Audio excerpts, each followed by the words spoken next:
So again, another interactive, very interesting interactive session with Kirti. And Kirti got recently selected in Uttar Pradesh Polytechnic lecturer job. And the best part is whenever I interact with some candidate, something new comes. I mean, something new learning comes. Not only to students like you, but to teachers like me also. बहुत कुछ सीखने को मिलता है और वो उनकी actual life की स्ट्रगल स्टोरी से सीखने को मिलता है. whenever you will have a struggle in your life, whenever you are chasing your dream और उसमें प्रॉब्लम्स आती हैं और फिर तुम उन प्रॉब्लम से ओवरकम करते हो और तुम फेलियर फेस करते हो, तो लाइफ का रियल लर्निंग होता है. लाइफ का रियल लर्निंग बुक्स में नहीं होता, वो लाइफ के अंदर ही होता है. और वो जब सीखने को मिलता है, then that is wonderful. And this interaction is all about that. So Kirti से जब मैंने पूछा कि how you are feeling, she said I am at peace. अब ये बहुत बड़ी लाइन है, it is a very big line. और उस पूरी चीज को, इस लाइन को समझने में मेरे को पूरा टाइम लग गया इंटरेक्शन, और एंड में जाके वो समझ I why she feel so. Student जब तैयारी स्टार्ट करता है तो अपने आप को आइसोलेट करने की ट्राई करता है कि साहब मैं 12 घंटे पढ़ूंगा, 14 घंटे पढ़ूंगा, कमरा बंद कर दूंगा, किसी से बात नहीं करूंगा. एज पर कीर्ति उससे परफॉर्मेंस गिर जाता है. आपको सस्टेनेबल बनाना है अपने आप को. यू नेवर नो रिजल्ट कब आएगा, यू नेवर नो कब आपका वो चीज निकलेगी, क्लिक होगा. तब तक आपको सस्टेनेबल बनाने के लिए अपने आप को, लाइफ को बैलेंस करना है. आपको फ्रेंड्स भी रखने हैं, आपको सोशलाइज भी करना है, आपको ग्रुप भी क्रिएट करना है, आपको अपनी हॉबीज को परस्यू भी करना है, अपने मेंटल हेल्थ को भी आपको देखना है. इन सब चीजों को बैलेंस करेंगे तो आपकी परफॉर्मेंस बढ़ना स्टार्ट हो जाएगी. रिजल्ट अपने हाथ में नहीं है, लेकिन रिजल्ट तक जाने का जो रास्ता है वो आपके हाथ में है. उस रास्ते को सही तरीके से फॉलो करो, स्ट्रेटेजी अच्छी फॉलो करो, अपने मेंटल हेल्थ का ख्याल रखो और इस जर्नी को एंजॉय करो. आपकी डेस्टिनेशन जब आएगी तब आएगी, लेकिन जो जर्नी होगी ना, वो मेन चीज है. वो जर्नी आपकी सस्टेनेबल होनी चाहिए और आपको उसको एंजॉय करना बहुत जरूरी है. तो डेस्टिनेशन से ज्यादा इंपॉर्टेंट एंजॉय करना जर्नी है, क्योंकि जब डेस्टिनेशन पे आप पहुंच जाते हो तो आपको शायद 1 वीक 2 वीक या 1 मंथ आप एंजॉय करोगे, उसका नेक्स्ट जर्नी स्टार्ट हो जाती है. लेकिन जो डेस्टिनेशन तक पहुंचने की जर्नी है, that itself is a very important और आपको उसको एंजॉय करना चाहिए. सो चलते हैं, अभी इसका पूरा कीर्ति का इंटरेक्शन सुनते हैं. And I am very sure you will enjoy the entire interaction. ऐसे कैंडिडेट से जो मेहनत करने के बाद अपना ड्रीम चेज करते हैं, पहुंचते हैं वहां तक, उनकी जर्नी से हमें बहुत कुछ सीखने को मिलता है. So let's listen to what Kirti is to say. Okay, so Kirti, first of all, let me congratulate you for your selection as lecturer in Uttar Pradesh Polytechnic. Thank you, sir. Okay, Kirti, needless to say, it's a wonderful moment in your life. बहुत अच्छा लग रहा होगा आपको और आपकी पूरी family को. Yes, sir. My parents are happy. My relatives are also happy. My friends are also happy. I am actually very peaceful right now. हाँ, ये आपने मेरे को पहले भी बात बताई थी कि sir other more than happy I am peaceful.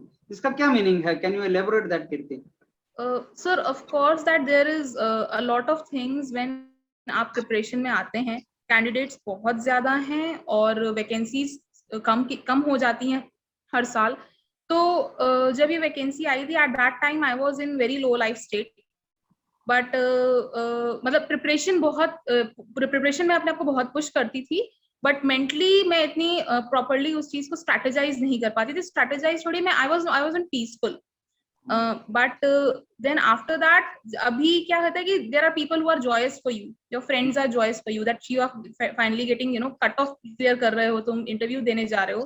That itself is a big achievement at that moment, I personally believe.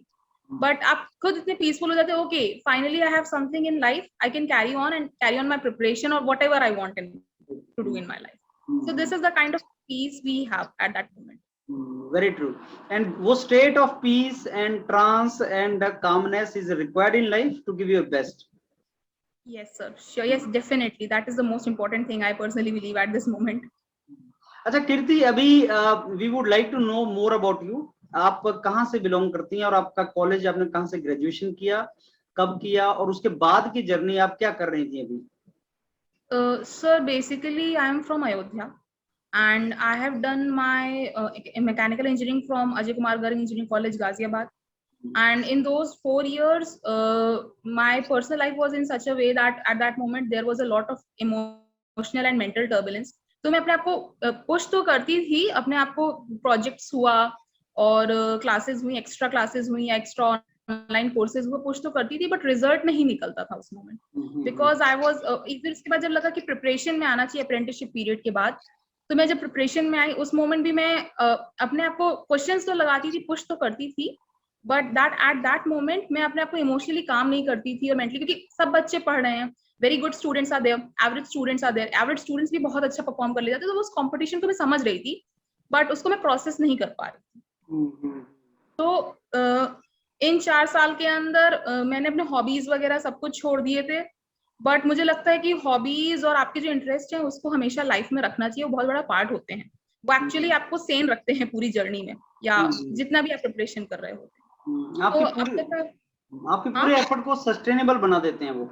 हाँ, एग्जैक्टली, बिकॉज और लोग क्वेश्चन जरूर करते हैं उस मोमेंट की, तुम हॉबीज को क्यों प्रेफर कर रही हो इस मोमेंट, पढ़ाई करो पढ़ाई करो, बट जो जहां तक मैं सीख पाई हूँ, जब मैंने अपने आप को थोड़ा प्रेफरेंस देना शुरू किया, अपने मेंटल हेल्थ को और प्लस अपने हॉबीज को, अपनी पर्सनल लाइफ को जब मैंने इंपॉर्टेंस देना शुरू किया स्टडीज के साथ, तब शायद मैं कट ऑफ के रेंज में आना शुरू की, लाइक 5 नंबर से रुक रहा है, 10 नंबर से रुक रहा है, तब मैं समझी कि अच्छा दो पीपल एवरीवन सेज की शॉर्ट नोट्स एकदम मतलब 24 घंटे पढ़ाई करो या 12 घंटे पढ़ाई करो, तब मैं समझी कि इसका कितना इम्पोर्टेंस है लाइफ में, अपने करिकुलर एक्टिविटीज का, हमारे इंटरेक्शन का लोगों से बहुत इंपॉर्टेंट है।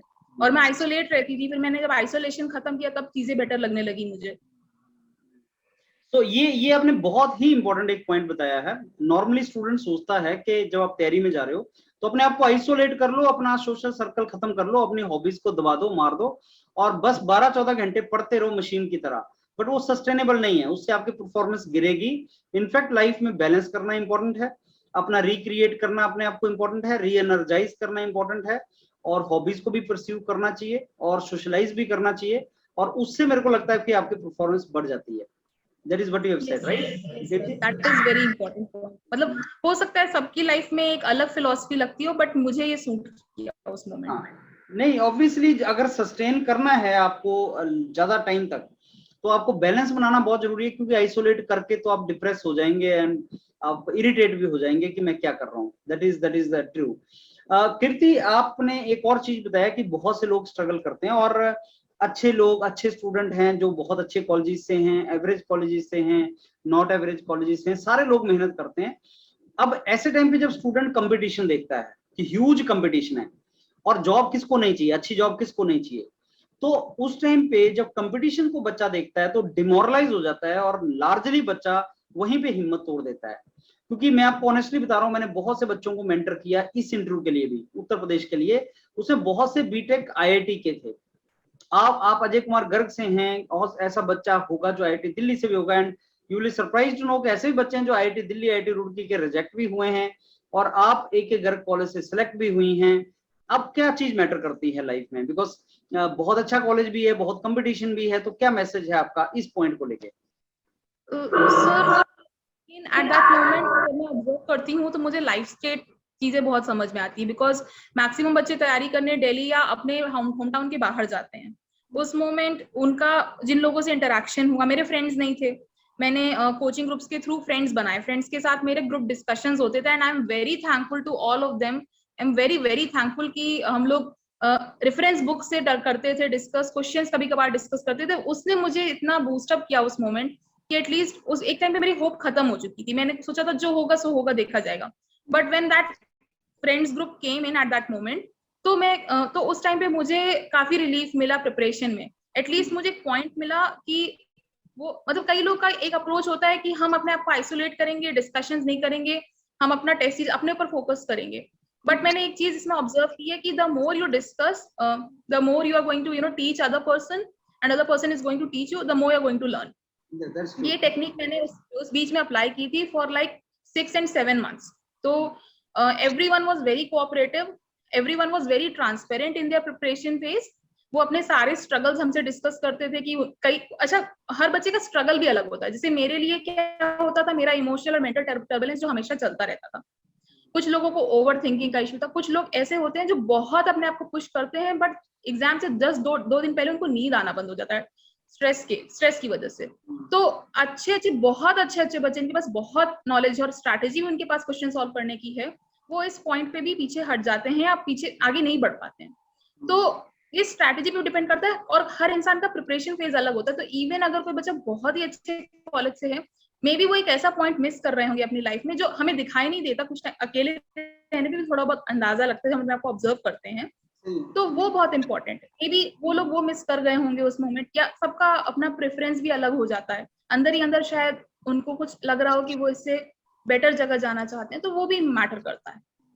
अच्छा कीर्ति, जब तैयारी करते हैं ना तो कई मोमेंट ऐसे आते हैं जिसमें आपको लगता है भाई छोड़ दो, अब मेरे से नहीं हो पाएगा, या मैं छोड़ देती हूँ, या ऐसा है, ऐसा कोई मोमेंट आया था क्या लाइफ में, and then how did you overcome? ऐसा मोमेंट नहीं आया था मेरे लाइफ में, क्योंकि मैंने बहुत जितना मैं डिटरमिन करके ही आई थी कि इवन मैं जब अप्रेंटिसशिप पीरियड में थी तो मेरे एक सीनियर थे जिन्होंने कोचिंग्स वगैरह ली थी और फिर वो प्राइवेट सेक्टर ज्वाइन करे, उन्होंने मुझसे एक बात बोला था और मैं हमेशा उस चीज को याद करती थी जब भी मेरे मन में ऐसा बात आता था कि Kirti, if you want to quit, यहाँ से क्विट करना है, क्विट कर दो, बट वापस मुड़ के मत देखना, फिर चाहे जितना भी टाइम लग जाए तुम उसमें अपने आप को पुश करती रहना। और ऐसे मोमेंट नहीं आते हमारे लाइफ में कि मतलब जल्दी हम लोग गिव अप करें, बट ऐसे मोमेंट जरूर आते हैं जब आपके फ्रेंड्स आते हैं, कहते हैं कि तुम अपनी कोई कंपनी ज्वाइन कर लो, कर तो सकती हो, या MBA कर लो, या MTech कर लो, या कुछ ऐसा ज्वाइन कर लो तुम जिससे कि तुम्हारे पास एक ऑफिशियली एक टाइटल हो कि तुम एक कर रही हो अपनी लाइफ में, ठीक है। बिकॉज लोग गैप ईयर को बहुत, मुझे लगता है, इस तरीके से देखते हैं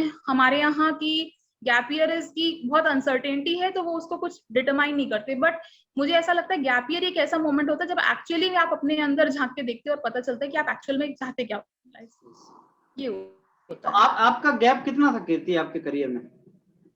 मैंने 2018 में पास आउट हुई थी, 2019 तक मेरा 6 मंथ्स का एक टेक्निकल ट्रेनिंग प्रोग्राम था, उसके बाद 2019 से मैंने प्रिपरेशन स्टार्ट किया, फिर 2020 में मैंने एग्जाम्स दिए थे, उसके बाद आप तैयारी कर रही हैं? हाँ हाँ। Okay Kirti, now we come to your interview part. आप अपना इंटरव्यू एक्सपीरियंस शेयर कीजिए कि कैसा था आपका इंटरव्यू, डिटेल में कि क्या क्या क्वेश्चन आपसे पूछे गए थे एंड हाउ वाज इट?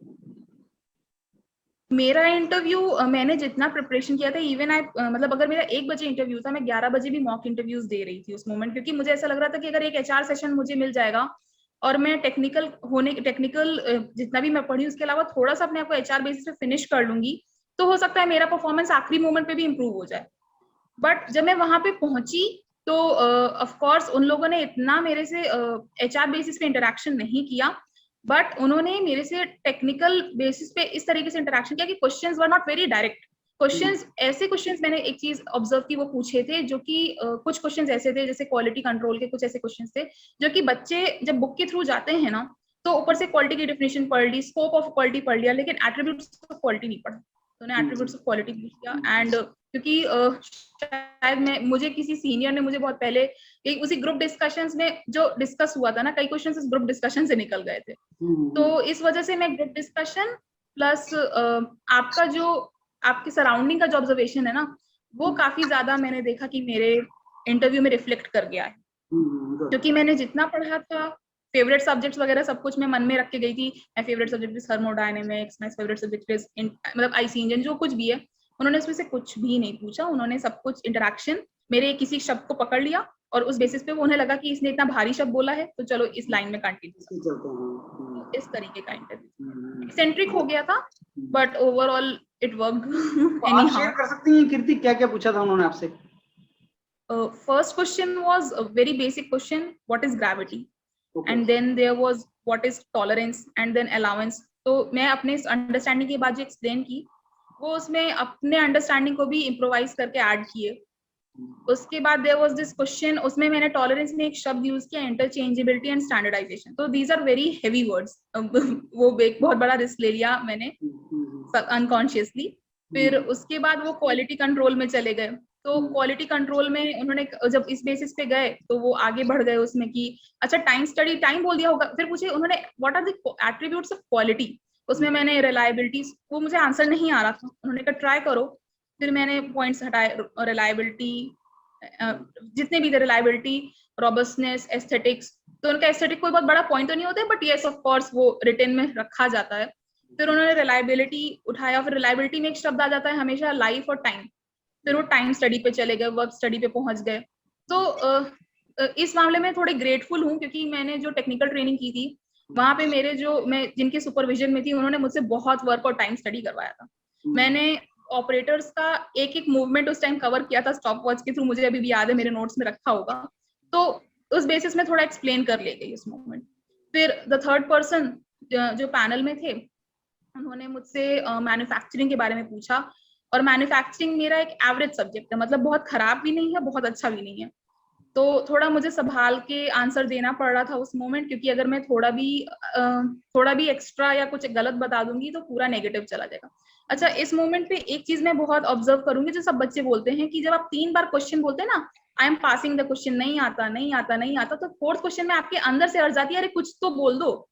तो उसमें इंसान गलत बोलने के बहुत चांसेस बढ़ जाते हैं। उस अर्ज को कंट्रोल करना बहुत जरूरी हो जाता है उस मोमेंट, क्योंकि इंसान बोल दो ना फिर सामने वाला पकड़ लेता है।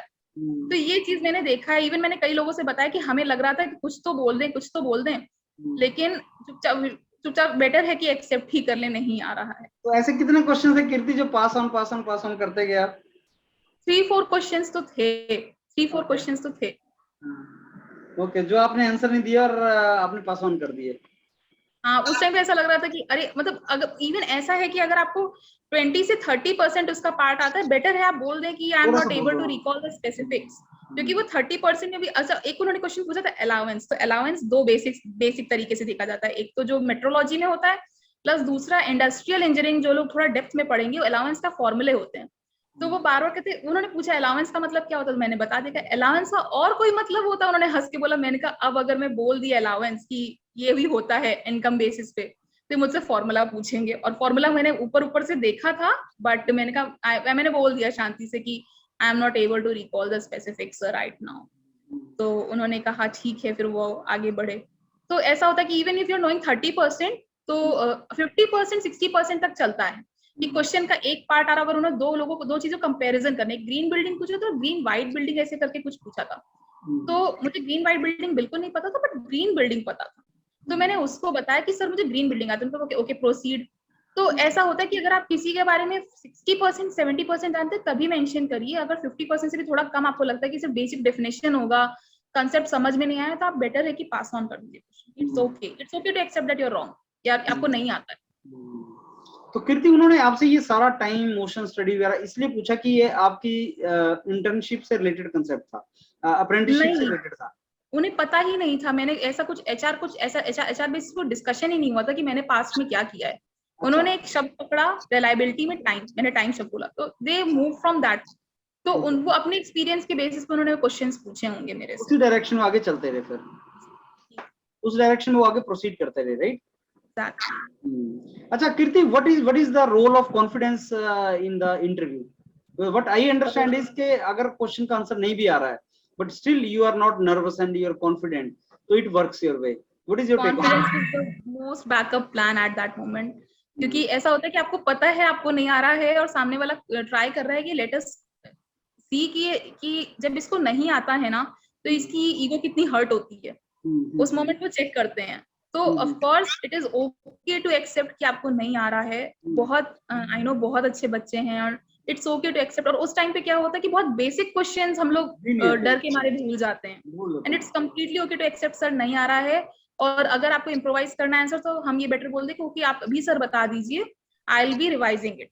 तो मेरे कई फ्रेंड्स ने ये किया था कि सर हम रिवाइज कर लेंगे इसको, आप अभी आप बता दीजिए। तो ये बहुत मैटर करता है, इट्स ओके टू एक्सेप्ट। और ये आपको हम्बली बना देता है उस मोमेंट पे और हमेशा, and it's okay. Confidence matter करता है। और हाँ, एक टाइम पे मेरा कॉन्फिडेंस लूज हो रहा था, बट आई वाज लाइक कि मुझे शो नहीं करना है। ओके ठीक है, कोई बात नहीं, शो मत करो।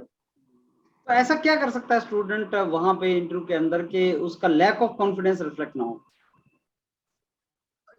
मुझे लगता है कि ये चीज प्रैक्टिस पे बहुत डिपेंड करती है कि इससे पहले आप जितने मॉक्स दिए हैं, या आप जितना अपने डे टू डे लाइफ में लोगों से इंटरेक्ट करते हैं, क्या ऐसा तो नहीं है कि आप डे टू डे लोगों से जो इंटरेक्ट कर रहे हो उस मोमेंट पे आप जल्दी चीजों से परेशान हो जाते हैं। ये भी बहुत मैटर करता है उस मोमेंट। तो जो आइसोलेट में रहना है, आइसोलेशन में रहना, वो अच्छी चीज नहीं है इस चीज के लिए। चीज नहीं है, इंटरेक्टिव होना, वन डे जैसे आप बोल प्रैक्टिस रहे नहीं है, हैं। हमेशा वो कहीं ना कहीं धीमे धीमे वो स्टोर होता रहेगा, फिर उस मोमेंट वो निकलेगा। चलो, that is wonderful Kirti. And now ये सारा आपका जो इंटरेक्शन है ना कीर्ति, बहुत से बच्चे सुनेंगे, एंड उसको I am sure they will learn also a lot from this. आपका कोई मैसेज है ऐसे सारे स्टूडेंट्स को, those who are in the process of shaping out their career? Thank you sir for telling me that. I hope it helps anyone in any way, because कई लोग इस mental health को बिल्कुल discuss नहीं करते हैं. Everyone is all about strategy, ये book solve कर लो, वो बुक सॉल्व कर लो, ये रेफरेंस कर लो.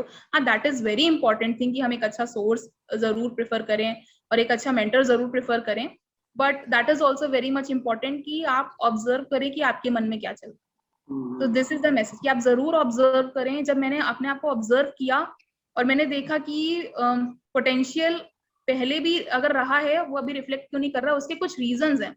तो it's okay to discuss that even if you are feeling uncomfortable with your parents. Parents नहीं, कई बार कई केसेस में पेरेंट्स नहीं समझते, फ्रेंड्स, और जो समझ, अगर फ्रेंड्स नहीं तो बेटर है प्रोफेशनल हेल्प ले लीजिए. आप एक बार थेरेपिस्ट के पास चले जाइए, इट्स ऑल ओके.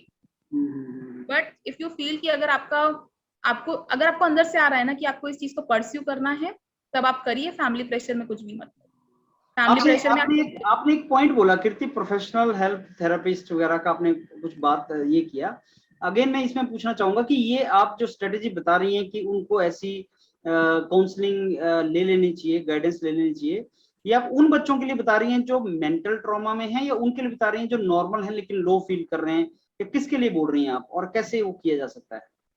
जैसे कई बार होता है कि हमारे लाइफ के कुछ इंस्टेंसेस होते हैं जहाँ पे हम एक ऐसे पॉइंट से जाते हैं और हमें उसका मतलब रिजॉल्व नहीं मिलता, रेजोल्यूशन नहीं मिलता है, और हम उन पॉइंट्स को डिस्कस नहीं कर सकते हैं. हम इतने इंट्रोवर्टेड होते हैं कि हम डिस्कस नहीं कर पाते हैं. तो एक टाइम पे ऐसा था कि मेरे ऊपर इतना ज्यादा मैं मेंटल हेल्थ, जैसे होता है ना कि ओवर थिंक करना, over think I think is the basic problem of our generation. Right. तो इतना ज्यादा वो हो गया था कि आई डिसाइडेड कि I am giving up at this moment, I am going to the doctor at this moment to discuss. तो लकीली मुझे एक ऐसे डॉक्टर मिल गए जो आर्मी के थे, और ऑफ कोर्स वो भी इस फेज से गए होंगे, प्रिपरेशन फेज से, दैट्स व्हाई ही सिलेक्टेड. तो जब उनसे मैंने इस मामले में इंटरैक्ट किया तो उन्होंने काफी हेल्प किया मुझे, और एक ऑनलाइन इंटरैक्शन मैंने लिया था, she also help me a lot. तो it's okay to take help at that moment. और आपको ऐसा लगता है कि that you are putting some money, वो भी सिर्फ बात करने के लिए, तो आई नो वो चीजें कैसा लगता है, मुझे भी बहुत ज्यादा लगता था. बट उस सेशन के बाद जो उन्होंने मुझे एक्सरसाइजेस मेल्स की और उसको मैंने रेगुलरली करने लगी, उसके बाद से ही मेरे थोड़ा होप फिर से बिल्डअप होने लगा मेरी लाइफ. तो ये बहुत इम्पोर्टेंट, इस वजह से मुझे लगता है कि इंटरैक्ट करना चाहिए. इवन आई फील कि बहुत से बच्चे ऐसे हैं जो गलत सोचते रहते हैं, डिस्कस किसी से नहीं करते हैं, और वही उनकी जो स्लोली ओवर थिंकिंग वाली प्रॉब्लम है वो उनकी डिप्रेशन में कन्वर्ट हो जाती है, उनकी लैक ऑफ कॉन्फिडेंस में कन्वर्ट हो जाती है, और उनका परफॉर्मेंस नहीं निकल पाता. ओवर थिंकिंग करने वालों को कभी ऐसे, अगर हम जब द मोमेंट ओवर थिंकिंग वालों को बोलते हैं ना कि तुम डिस्कस नहीं करते हो, तो हम उन्हें फिर उस ब्लेम जोन में ले आते हैं क्योंकि वो ओवर थिंक करते हैं. फिर क्योंकि उन्हें लगता है हमारे पेरेंट्स नहीं समझेंगे, और अगर पेरेंट्स से इंटरैक्ट करने की एक बार कोशिश भी करते हैं तो पेरेंट्स, हो सकता है पेरेंट्स का जनरेशन का स्ट्रगल अलग था, हमारे जनरेशन में अलग पॉइंट्स हैं, अलग पॉइंट्स जो हम कवर अप करते हैं इस मोमेंट पे. तो ये चीज होता है कि द मोमेंट हम बोलते हैं कि तुम तो इंटरैक्ट ही नहीं करते, वो और उस लूप में चला जाता है वो बच्चा. तो ये चीज बहुत इंपॉर्टेंट है कि उस मोमेंट बहुत हमें अंडरस्टैंडिंग बनना पड़ता है. आसान नहीं होता है, बट अपने आप को और दूसरे से इंटरैक्ट करते वक्त जो बच्चा है उससे बहुत हम्बल होना पड़ता है कि तुम शेयर करो, we are accepting whatever you are sharing, it's okay. That's true. ये बहुत इंपॉर्टेंट होता है. That's true कीर्ति. चलो, it's a wonderful कीर्ति. और मैं जैसे the best part is, जब भी मैं इंटरेक्ट करता हूँ किसी कैंडिडेट के साथ ना, तो नई चीज पता लगती है और नया लर्निंग होता है, not only to students but to me actually. That's what I'm saying. जैसे ये जो लास्ट वाला पॉइंट था ना जिसपे अभी हम डिस्कस कर रहे थे, जो मेंटल हेल्थ वाला है, और अपने आप को थॉट अपने रैशनल रखना, और ओवर थिंकिंग की प्रॉब्लम से अपने आप को रिमूव करना, ये एक्चुअली बहुत ज्यादा इंपॉर्टेंट पॉइंट है, और मेरे को लगता है ये एक बैलेंस बनाने के लिए इंपॉर्टेंट है. Now I understand the starting line of your interaction, that I am at peace. Now I understand that line in totality. Yes, that is how it is. So Kirti, let me again congratulate you, your entire family, and I also welcome you to the wonderful fraternity of teachers. It's a noble profession where you get opportunity to shape the destiny of people and hence the destiny of the nation, and I'm very sure you will do wonderful in this profession. I will try. Yeah, thanks a lot Kirti, and see you once again. Thank you.